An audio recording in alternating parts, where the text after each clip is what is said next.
وقت تک میں بھی کسی سے تعلق نہیں کروں گا۔ اس وقت جو بنی امیہ کے جو ہوا خواہ تھے وہاں پر، انہوں نے خط لکھا یزید کو اور یہ کہا کہ اس طریقے سے مسلم بن عقیل آ گئے ہیں اور حسین ابن علی کے لیے بیعت لے رہے ہیں، اگر تم چاہتے ہو کہ کوفے پر تمہارا تسلط رہے، تمہاری حکومت رہے، تو کسی مناسب آدمی کو، سخت آدمی کو یہاں بھیجو۔ نعمان بن بشیر سے یہ کام نہیں ہو پائے گا۔ چنانچہ اس وقت یزید نے مشورہ کیا، اس کا غلام تھا سرجون، اس سے مشورہ کیا تو اس نے کہا کہ تم اپنے باپ کی وصیت کے مطابق عمل کرو گے؟ اس نے پوچھا کیا وصیت ہے؟ تو اس نے کہا کہ مرنے سے پہلے معاویہ نے حکم نامہ لکھا تھا اور جس میں تھا کہ زیاد بن ابی کو، کہ جو بیٹا ہے عبید اللہ بن زیاد، اس کو بھی بصرے کے ساتھ ساتھ کوفے کا گورنر بنا دیا جائے۔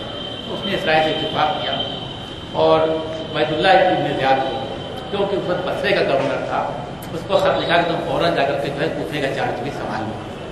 تو فوراً وہاں سے روانہ ہوا، بس بصرے سے کوفے کے لیے جب پہنچتا ہے کوفے، تو یہاں کیونکہ اتنا ڈیولپمنٹ ہو چکا تھا کوفے میں، اور جناب مسلم بن عقیل نے امام حسین کو اطلاع کر دی تھی کہ 18,000 آدمیوں نے آپ کے نام پر بیعت کر لی ہے، تو پورا کوفہ امام حسین کے آمد کا منتظر تھا۔ ایسے عالم میں یہ پہنچتا ہے عبید اللہ بن زیاد وہاں، تو ایک گھوڑے پر سوار تھا، چہرے پہ اس نے نقاب ڈال رکھی تھی، جو عام طور پر سرفائے بنی ہاشم مدثر بھی ہوا کرتا تھا کہ چہرے پر نقاب ڈال کے پوچھا، تو لوگ یہ سمجھے کہ امام حسین آئے۔ چنانچہ لوگ جو تھے فرزند رسول آپ پر سلام ہو، آپ کا آنا خوشگوار ہو، اس طرح کے کلمات لوگوں نے ادا کیے، اس سے اس کو بہت غصہ بھی تھا، لیکن یہ دھیرے دھیرے بیت العمارات تک بڑھا، مجمع بہت تھا، جس کو جانے کا راستہ بھی نہیں مل پا رہا تھا۔ اس وقت اس کے ساتھ ایک آدمی کو اپنے چیخ کر کے کہا کہ یہ گورنر عبید اللہ بن زیاد ہے، تو مجمع چھپنا شروع ہوا، یہ گورنر کا مکان کا یہ، اس کو دارالعمارہ کا یہ وہاں پہنچتا ہے۔ تو نعمان ابن بشیر نے کیا کیا تھا کہ اس کے دروازے بند کرا لیے تھے، اس کا ریزیڈنس تھی، اور اوپر سے اس نے کہا کہ تم واپس چلے جاؤ، وہ بھی سمجھا تھا کہ امام حسین۔ تو اس نے چیخ کر کہا عبید اللہ بن زیاد تم بہت آرام کر چکے ہو، بہت سو چکے ہو، اور دروازہ کھلواؤ۔ اس وقت کسی نے کہا کہ ہاں یقیناً یہ ابن مرجانہ ہے، یعنی عبید اللہ بن زیاد ہے، تو یہ اندر داخل ہوتا ہے، اور لوگوں کو جھٹکا لگتا ہے، لوگ وہاں جدھر ادھر ہوتے ہیں۔ یہ پہنچنے کے بعد، چارج لینے کے بعد یہ خطبہ دیتا ہے اور اس بات کا اعلان کرتا ہے کہ ہر شخص جو بھی رئیس وہاں محلہ ہے، کہ ہر رئیس محلہ اپنے اپنے محلے کے ان لوگوں کی لسٹیں دے کہ جو یا شیعہ لوگ ہیں، کون خارجیوں کے طرفدار ہیں، کون جھگڑا فساد پیدا کرنے والے ہیں۔ اور اس نے کہا کہ جو لسٹ ہم کو نہیں دے گا اور وہاں پر اگر ایسا آدمی پایا گیا تو اس محلے کے رئیس کو وہیں پھانسی دے دی جائے گی۔ تو قبیلے کے سرداروں اور اوسائے محلہ کو اس نے اچھے سے ٹائٹ کیا۔ اب جناب مسلم بن عقیل کو بھی اس کی اطلاع ملی، جناب مسلم بن عقیل نے مختار کے گھر سے شفٹ ہو کر کے یہ ہانی کے گھر چلے گئے۔ ہانی قبیلہ مزیج کے سردار تھے اور بڑا قبیلہ تھا، اور اس میں بڑے جنگجو لوگ تھے، تو وہاں انہوں نے اپنے لحاظ سے محفوظ جگہ پہنچا دیا۔ ہانی کے آخری ٹھہرے ہوئے تھے۔ ہانی نے کیا کیا کہ وہ ابن زیاد کا جانا چھوڑ دیا دربار میں، اور ادھر جناب مسلم بن عقیل ہانی کے رہ کر کے دو وقت سے ملتے ضرور رہے، مگر رازداری بڑھتی جانے لگی۔ اب آپ لوگوں کو یہ نہیں معلوم تھا کہ امام یہ مسلم بن عقیل کہاں ٹھہرے ہوئے ہیں۔ اس وقت ابن زیاد نے اپنے غلام عاقل کو بلا کے 3,000 درہم دیے اور کہا کہ جاؤ جا کر کے تم سراغ لگاؤ مسلم بن عقیل کا، اور ان کے طرفداروں کو کی جو جماعت اس میں شامل ہو جاؤ اور وہاں کی خبریں ہم کو دو۔ اب آپ دیکھیے یہ شخص چلتا ہے عاقل، اور یہ جاننا چاہتا ہے کہ مسلم بن عقیل تک کیسے پہنچوں میں، کون ان کا طرفدار ہے۔ تو یہ کرتا ہے کہ مسجد میں آ کر کے بیٹھتا ہے اور اس بات کو غور کرتا ہے کون آدمی جو ہے زیادہ خضوع و خشوع سے نمازوں کو ادا کر رہا ہے، اس میں جو ہے تقویٰ کی علامت آ رہا ہے۔ وہ دیکھتا ہے بزرگ صحابی مسلم بن اوسجا وہاں پہ ہے، وہ نمازوں کو پڑھتے ہیں، ایک دفعہ ان کے پاس آیا اور برابر میں بیٹھا، اور اس کے بعد مسلم بن اوسجا جب نماز ختم کی تو ان سے اس نے کہا کہ میں شام سے آیا ہوں، اللہ نے میرے دل میں اہل بیت کی محبت دی ہے، اور میں 3,000 درہم لے کر کے آیا ہوں۔ مجھے معلوم ہے کہ کوئی ساتھی یہاں پر آئے ہیں، میں ان سے مل کے ان کی خدمت میں پیش کرنا چاہتا ہوں۔ تو مسلم بن اوسجا نے کہا کہ تمہیں کیسے معلوم ہوا کہ میں ان کو جانتا ہوں؟ تو اس نے کہا کہ یہاں مسجد میں کچھ لوگ تذکرہ کر رہے تھے کہ ان کے یہ طرفداروں میں سے ہیں۔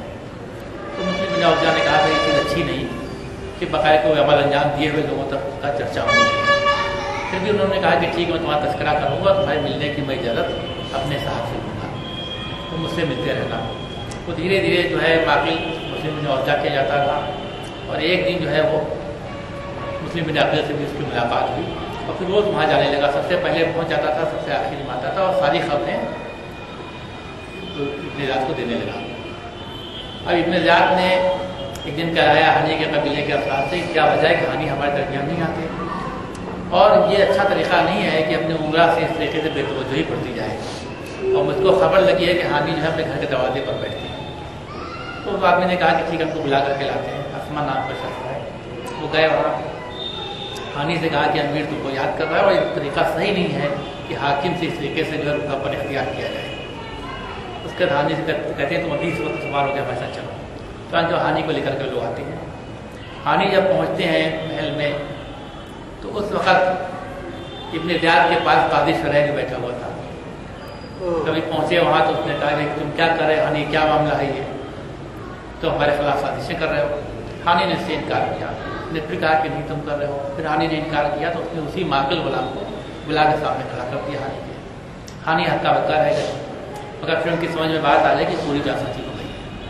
تو ہانی نے کہا کہ انگیر تو میرا یقین کرو کہ میں نے مسلم بن عقیل کو نہیں بلایا تھا, لیکن وہ میرے پاس ایک دن آئے اور کہا کہ میں تمہارا مہمان ہونا چاہتا ہوں. مجھے اس بات میں غیرت آئی کہ میں اسے انکار کرتا, لہذا وہ میرے مہمان ہو گئے اور ان کی حفاظت کی ذمہ داری میرے اوپر آ گئی. اب میں جا کر ان کو جو ہے واپس کر دوں گا اور تم بہت میں ضمانت دے دیتا ہوں, وہ ضمانت تمہارے پاس رہے گی جب تک کہ میں لوٹ کر کے نہیں آتا.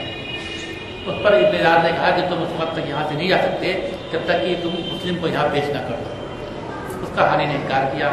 آپس میں جو ہے جھنجٹ تھوڑا سا ہوا. اس کے بعد ہانی کو ابن زیاد نے چھڑی سے مارنا شروع کیا کہ ناک ٹوٹ گئی, چہرے کی کھال پھٹ گئی, منہ جو ہے داڑھی پر اڑ دیا اور وہ پید کر دیا. یہ اطلاع ان کے قبیلے مدھج والوں کو پہنچی کہ ہانی کو جو ہے قتل کر دیا گیا. یہ خبر وہاں پہنچی. اس کا قبیلہ مدھج کے جو لوگ تھے ہزاروں آدمی, انہیں نے آ کر کے دارالامارہ کو گھیر لیا. اس وقت ابن زیاد نے قاضی شرح سے کہا کہ تم جا کر کے ہانی کو دیکھو کس حالت میں ہے, اس کے بعد ان کے قبیلے والوں کو بتا دو کہ ہانی زندہ ہے. چنانچہ قاضی شرح گیا, جس کوٹری میں بند کر رکھا تھا ہانی کو. تو اس وقت کیونکہ باہر شور شرابہ تھا, آوازیں اندر آ رہی تھی, تو ہانی نے کہا کہ معلوم پڑتا میرے قبیلے والے آ گئے, تو 10 آدمی بھی اندر آ جائیں گے تو میری جان بچ جائے گی. مگر قاضی شرح نے ان کو کوئی جواب نہیں دیا اور باہر آ کر کے چھجے پر آواز دے کے لوگوں سے کہا کہ جب تمہاری ہانی کے سلسلے میں ہمدردی معلوم ہوئی امیر کو, تو اس نے مجھ سے کہا کہ میں جا کر کے دیکھوں کہ ہانی کس عالم میں ہے اور تم کو آ کر کے بتا دوں کہ وہ زندہ ہے. چنانچہ میں گیا, میں نے ہانی کو دیکھا, ہانی زندہ ہے. اس پر جتنے لوگ تو سب کہنے لگے اللہ کا شکر ہے کہ ہانی زندہ ہے, اور سب وہیں سے وہیں واپس چلے گئے. کسی نے اس بات کی کوشش نہیں کی کہ 2 آدمی آ کر کے اپنی آنکھ سے دیکھ لیجیے کہ ہانی کس حالت سے. تو یہ جو ایک فطرت بن جاتی ہے لوگوں کی کہ جہاں وہ تحقیق و جستجو ختم ہو جاتی ہے تو وہی چیز ہوتی ہے. اگر 2 آدمی بھی آگے ہانی کی حالت کو دیکھتے تو اس وقت ابن زیاد کے ساتھ مشکل سے 40-50 آدمی تھے. یہ ہزاروں کی تعداد میں اصلے لیے ہوئے لوگ تھے. تو تاریخ کا دھارا کچھ اور ہوتا, لیکن کسی نے جاننے کی اور جانچ پڑتال کرنے کی کوشش نہیں کی, ورنہ آج واقعہ کربلا کا رخ دوسرے انداز میں ہوتا. اور وہ لوگ چلے گئے. اب اس کے بعد جناب مسلم بن عقیل کو بھی خبر لگی کہ ہانی کو گرفتار کر لیا گیا ہے. تو آپ نے یا منصور امہ کہہ کر کے نعرہ لگایا اور کافی لوگ آپ کے ساتھ اکٹھا ہو گئے, ہزاروں لوگ آ گئے, اور آپ بھی دارالامارہ تک آپ نے پیش کرنے کی. لیکن اس وقت اس نے یہ طریقہ اختیار کیا ابن زیاد نے کہ جو رئیس اس کے یہاں موجود تھے قبیلوں کے محلوں کے, ان کو بلوایا اور ان سے کہا کہ تم جا کے اپنے قبیلے والوں کو سمجھاؤ کہ شام سے بہت بڑا لشکر آنے والا ہے جو کل تک پہنچ جائے گا. لہٰذا جو کوئی بھی امیر کی مخالفت کرے گا, حکم قبولی کرے گا, جدید کے لیے اپنی بیعت کو توڑے گا, تو اس کو جو ہے پھانسی دے دی جائے گی, اور جو بھی بیت المال سے اس کو ملتا ہے عطا ملتی ہے وہ سب روک لی جائے گی. کہا جب لوگ گئے اور سمجھانا شروع کیا, دھیرے دھیرے جناب مسلم بن عقیل کے پاس وہ لوگ سے چھٹنا شروع ہوئے. کسی کی ماں نے کہا کہ یہاں تو بہت لوگ ہیں, تو بھائی جان کوئی پالتو ہے. کسی کا بھائی آ گیا, کسی کا باپ آ گیا. رفتہ رفتہ عالم یہ تھا کہ مغرب کی نماز پڑھنے کے بعد